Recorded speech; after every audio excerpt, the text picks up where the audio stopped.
Pride and Prejudice, Chapter 8, Video 5. Some questions, some review questions. Question: what is Pemberley? Answer: Pemberley is Mr. Darcy's estate. Question: what is Derbyshire? Derbyshire. Answer: Derbyshire is the county in which Mr. Darcy's property is. I don't think I've told you about the county, right? Keep in mind that in the United States, I believe in England as well, we can see here that you have the country and then you have the states, and then here in Curitiba, in Brazil, you have the country, the state, and the cities or towns, okay? And then sometimes they group together, but that's not necessarily it. In the United States, you have the country, the state, the counties, which are groups of cities and towns together, and then, of course, the cities and towns, right? So, Derbyshire is the county where Mr. Darcy has his property. Let me see. Question: what did Mr. Bingley think of his collection of books? Answer: he was kind of disappointed with his collection of books because he didn't have as many books as he should have. Question: what about his readings? Answer: his readings are even worse than his possession of books, right?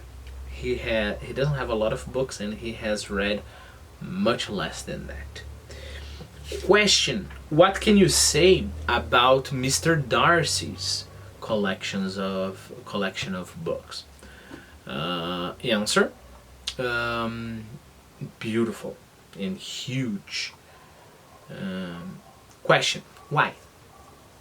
Answer: because not only this collection has been constructed, through generations of the Darcys, but also Mr. Darcy increases his collection a lot, buying books. Let me see. Question: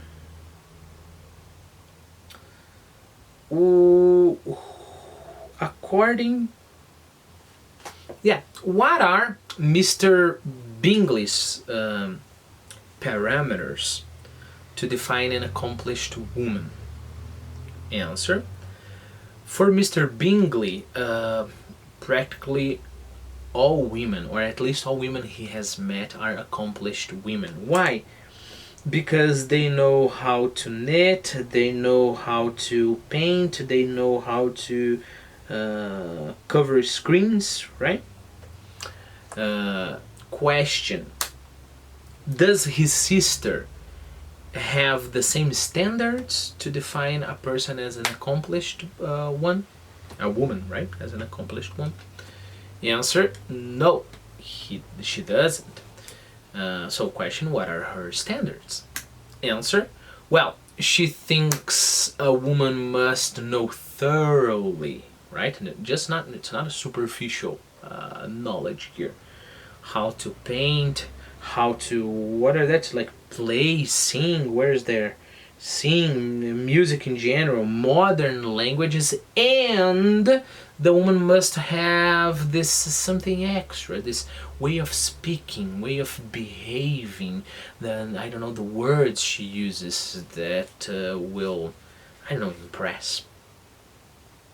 Question: what are Mr. Darcy's standards on an accomplished woman? Answer: it's even worse or better, whichever you prefer, because on top of all that, the woman must have extensive reading. Now, look, Be careful, all right? He's not flirting here with Lizzie, because Lizzie likes to read, so wow, so you are an accomplished woman. No, he says on top of all that, all right? So a woman must know music, singing, drawing, dancing, modern language. The woman must have this something extra, and then also have extensive reading. So for Mr. Darcy's standards, Lizzie doesn't fit the definition of an accomplished woman. She's very far from fitting, that definition. So let's continue. And then she says, and then of course, I'm going to transform that into a question. Question: what does Lizzie think of Mr. Darcy's standards? Answer: she thinks it's too much, right? She says, oh, no wonder you just have 6 accomplished women among your acquaintances. In my opinion, you shouldn't have any, because there isn't such a woman. Okay, and then we have this sentence: I never saw such a woman. I never saw such capacity and taste and application and elegance as you describe united. So probably there are many women, they have this quality, but not all of the qualities in one woman. Mrs. Hurst and Miss Bingley both cried out against the injustice of her implied doubt. Question: why? Answer: because of course, if she says that she has never seen such a woman, the sisters are not accomplished, right? So that's why they both cried out against the injustice of her implied doubt, and were both protesting that they knew many women who who answered this description, when Mr. Hurst called them to order with bitter complaints of their inattention to what was going forward. So they were so excited that they didn't pay attention to the game, and then Mr. Hurst called their attention. As all conversation was thereby at an end, Elizabeth soon afterwards left the room. I really like it, right? So there was this very uncomfortable silence, right? And then she left it. Elizabeth Bennet, said Miss Bingley when the door was closed on her, is one of those young ladies who seek to recommend themselves to the other sex by undervaluating their own. You got it? One more time. So, according to Miss Bingley, Elizabeth tries to recommend herself to the other sex, tries to advertise herself to the other sex by doing what? By showing her qualities? No, by undervaluating the qualities of her sex, right? She doesn't show her personal qualities. He says that her sex doesn't have qualities. And with many men, I dare say it succeeds. But in my opinion, it is a paltry device, a very mean art. Keep in mind that paltry is insignificant, worthless. I didn't put any picture there, so just paltry. Undoubtedly, replied Darcy, to whom this remark was chiefly addressed.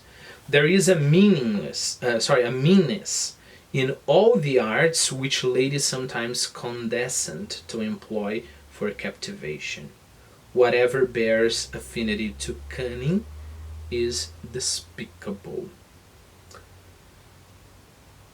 So it's interesting because Mr. Darcy didn't speak specifically about Elizabeth's strategy.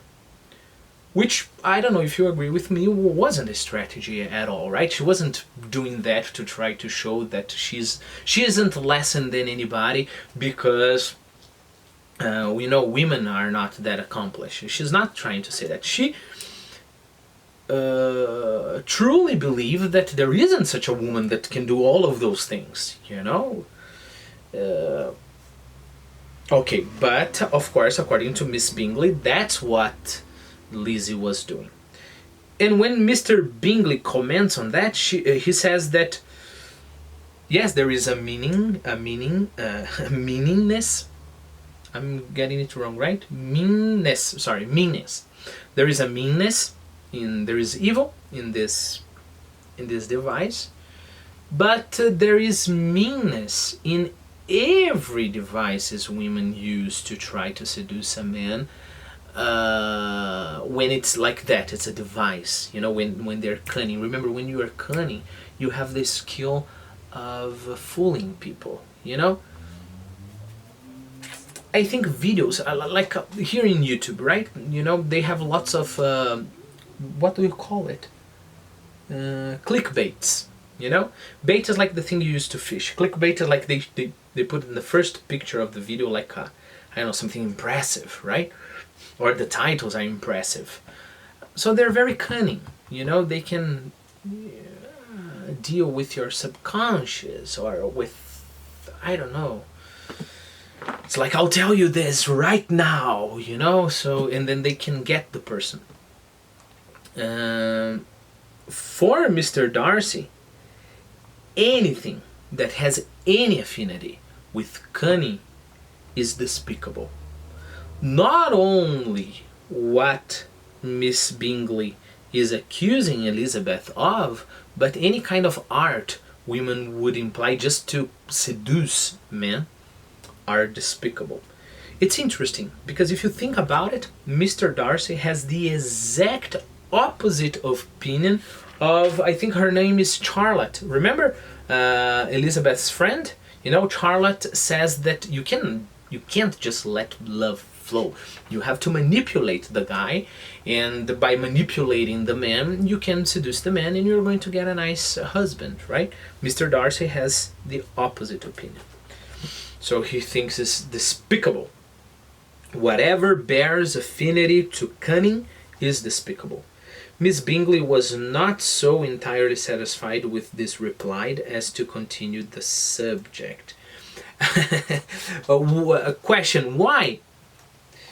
Answer, because, you know, he said basically not only what you're accusing Elizabeth of is despicable, but some of the things you do are despicable, you know, because apparently the sisters also use, you know, those ways of seduction. Elizabeth joined them again only to say that her sister was worse and that she could not leave her. Bingley urged Mr. Jones being sent for immediately. Remember, Mr. Jones is the doctor. So he sent somebody to fetch Mr. Jones immediately. While his sisters, convinced that no country advice could be of any service, recommended an express to town for one of the most eminent physicians. This she would not hear of. Elizabeth would not hear of bringing a specialist there. But she was not so unwilling to comply with their brother's proposal. I have the definition to comply with. To follow or adhere to a particular rule or regulation. To follow or adhere. To follow. Keep in mind there's a double negation, so don't get confused, right? This she would not hear of. She didn't want a doctor from the city. But she was not so unwilling to comply with their brother's proposal. So if she was not unwilling, she was willing. So she was willing to accept their brother's proposal, meaning of fetching Mr. Jones. And it was settled that Mr. Jones should be sent for early in the morning. If Miss Bennet were not decidedly better, Bingley was quite uncomfortable. His sisters declared that they were miserable. They solaced their wretchedness, however, by duets after supper. So when you solace, you how do you say? You give consolation, right? I put I put a definition there as comfort, right? Of course, the narrator here is being ironic, right? So the sisters declared they were miserable. They worry about Jane, but not as much as to be miserable, right? So the narrator goes, they solaced their wretchedness, their misery, however, by duets after supper, while he could find no better relief to his feelings than by giving his housekeeper directions that every attention might be paid to the sick lady and her sister. Of course, we're talking here about Mr. Bingley, right? Mr. Bingley tried to do something about the situation, and the sister decided to sing.